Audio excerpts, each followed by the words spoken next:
پاکستان اور بھارت کی حالیہ ملاقات میں جوہری ہتھیاروں کے سلسلے میں اعتماد سازی کے اقدامات بھی گفتگو کا موضوع رہے، جسے ماہرین ایک مثبت قدم قرار دے رہے ہیں۔ اسی حوالے سے اس سال ریاست کیلیفورنیا میں امریکہ، کینیڈا اور ڈنمارک کے مختلف سرکاری اور تحقیقی اداروں نے آٹاوا ڈائیلاگ کے نام سے پاکستان اور بھارت کے ماہرین، سابق عہدیداروں اور سابق فوجی افسروں کا ایک پینل منعقد کیا۔ آٹاوا ڈائیلاگ کے نام سے اس ملاقات کے شرکاء میں سے ایک پاکستان کی نیوکلیئر ریگولیٹری اتھارٹی کے سابق چیئرمین ڈاکٹر جمشید ہاشمی کا کہنا ہے کہ جوہری توانائی، تیل اور ایندھن کی کمی اور اس سے وابستہ مسائل کا ایک حل ہو سکتی ہے، اور پاکستان اور بھارت کے درمیان جوہری توانائی کے پرامن استعمال سے متعلق معلومات کا تبادلہ بھی خطے کے لیے مفید ثابت ہو سکتا ہے۔ ان شعبوں میں ایک ساتھ کام کرنے سے ہم ثابت کر سکتے ہیں کہ ہم دونوں ملکوں کی بھلائی کے لیے مل کر کام کر سکتے ہیں، اور حقیقت میں یہی درست راستہ بھی ہے۔ لیکن یہ معاملہ ایک دن میں حل نہیں ہوگا۔ میں صدر اوباما کی طرح یہ تو نہیں کہوں گا کہ یہ میری زندگی میں نہیں ہوگا، لیکن یہ اسی صورت میں ہوگا اگر ہم اس کے لیے بھرپور کوشش کریں۔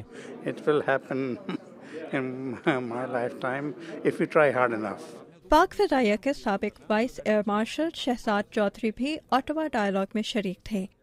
ان کا کہنا ہے کہ گو پاکستان اور بھارت نے اب تک ایک دوسرے کے خلاف جوہری ہتھیار استعمال نہیں کیے ہیں، لیکن جوہری ہتھیاروں کے موضوع پر اعتماد سازی کے لیے مزید دو طرفہ بات چیت، سمجھوتوں اور اقدامات کی ضرورت ہوگی۔ یعنی ایسے میکنزمز بنائے جائیں جو کہ پاکستان اور بھارت کے درمیان میں جب ایسا کوئی مسئلہ کھڑا ہو تو اس کو کنٹرول کریں، اس ایسکلیشن لیڈر جو ہے اس کو مینیج کیا جائے، اس کو کنٹرول کیا جائے تاکہ سنو بال کر کے نیوکلیئر جنگ نہ بنے۔ شہزاد چودھری اور آٹاوا ڈائیلاگ میں شرکت کرنے والے پاکستان اور بھارت کے دیگر ماہرین نے مل کر ایک فہرست تیار کی ہے جن میں میزائل ٹیسٹ کی پیش کی اطلاع ایک دوسرے کو دینا، جوہری میزائل کے بلا اجازت استعمال اور حادثوں سے بچاؤ تک کے مختلف اقدامات کو تفصیل سے درج کیا گیا ہے۔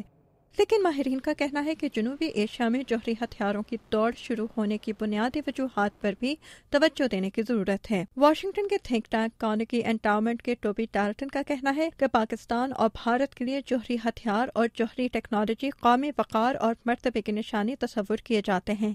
ان کے مطابق بھارت اور امریکہ کے درمیان سول نیوکلیئر ایگریمنٹ کی وجہ سے بھی پاکستان کے جوہری ہتھیاروں کے پروگرام میں تیزی آئی ہے۔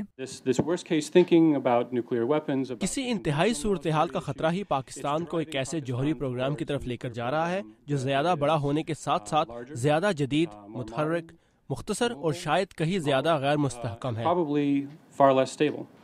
پاکستان کا ہمیشہ سے یہ موقف رہا ہے کہ پاکستان کا ایٹمی پروگرام انتہائی محفوظ ہاتھوں میں ہے،